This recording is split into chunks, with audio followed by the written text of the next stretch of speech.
We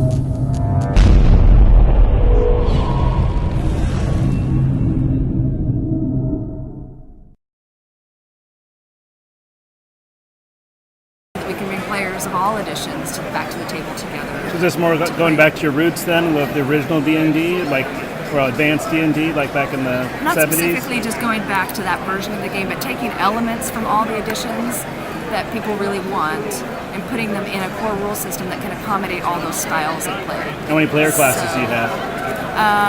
So we're still early on in the playtest process. So we have the 4 basic classes. Actually, there were 4 in the original playtest packet. We just released a second playtest packet. And then today, or actually yesterday, we made available for download the Sorcerer and Warlock classes as well. So you can download those now. You can playtest them here. You can playtest them at home once you sign up through the official playtest process. Okay. And that's the best way to participate because that's how we can formally collect all that feedback. And that's what's guiding our decision making going forward. So we've already iterated, even within the playtest process, based on that fantastic feedback. So our goal is to get as many people participating because we want to hear it, what people want of the game. How easy is it for someone who hasn't played or someone who hasn't played in a long time to get back into D&D?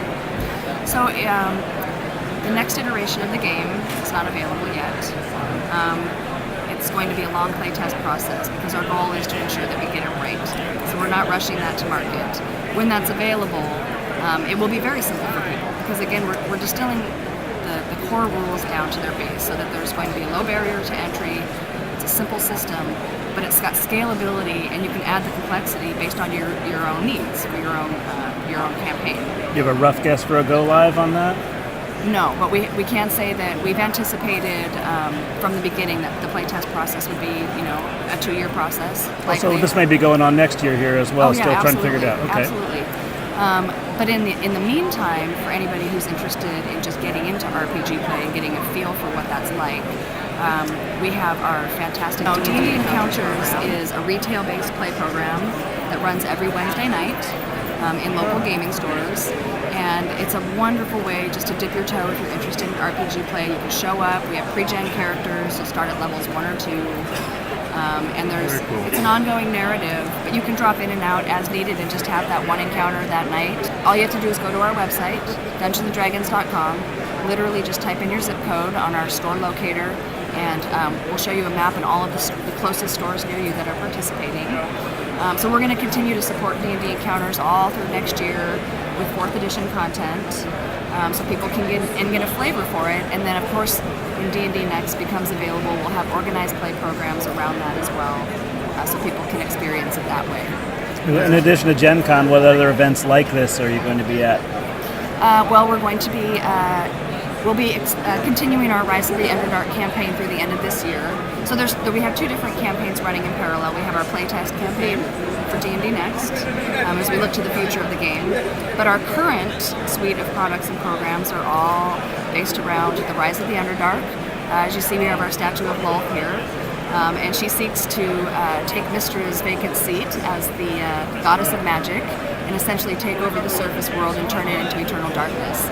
So through D&D Encounters and all of our other products and programs, we're asking players to help fight back the drow minions that are invading the surface world.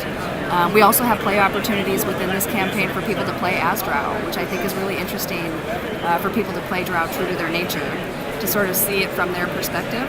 So the next encounter season that starts on August 22nd, actually people are going to be playing as drow. We're going to have characters generated for them, and then they can experience. There'll still be group goals, with your party that you're trying to accomplish.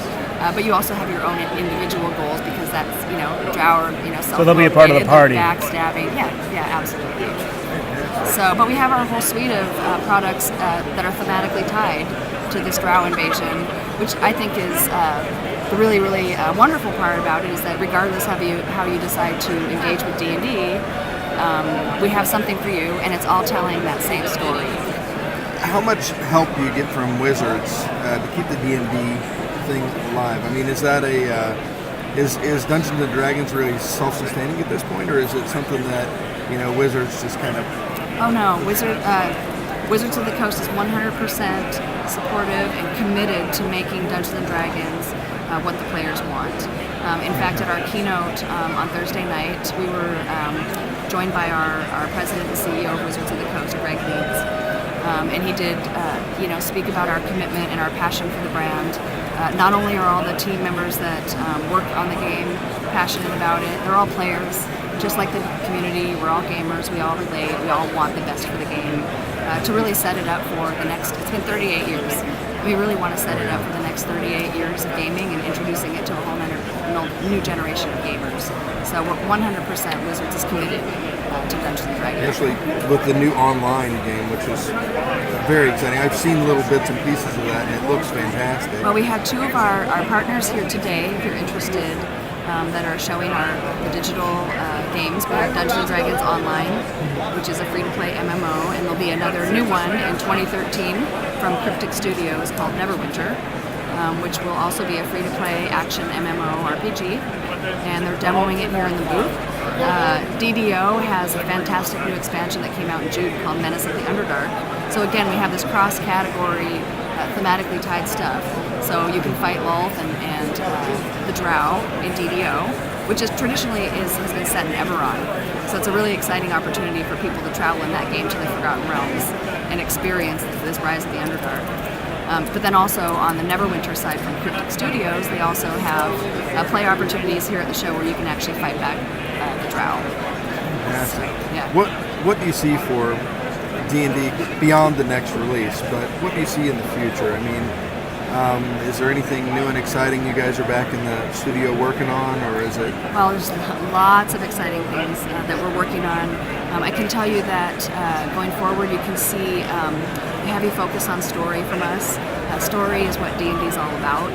We want to get to a place once D&D Next is developed where we're not all worried about the rules and our differences in our play styles, where we're all telling the same stories and sharing those experiences. So we're going to continue to offer products and programs that are tied together thematically, cross-category.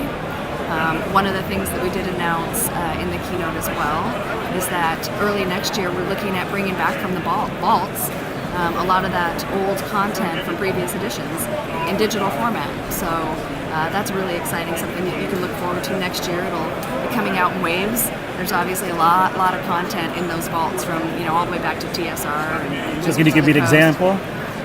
No, I can't give you any specific examples, but I can say that our goal is to provide content for each, representing each edition within each one of those waves. So our goal is to provide something for everybody. Because at the end of the day, as we look to the future of the brand, we really want to embrace the past. So should I hold my breath hoping to see deities and demigods brought back in full in the future? Okay.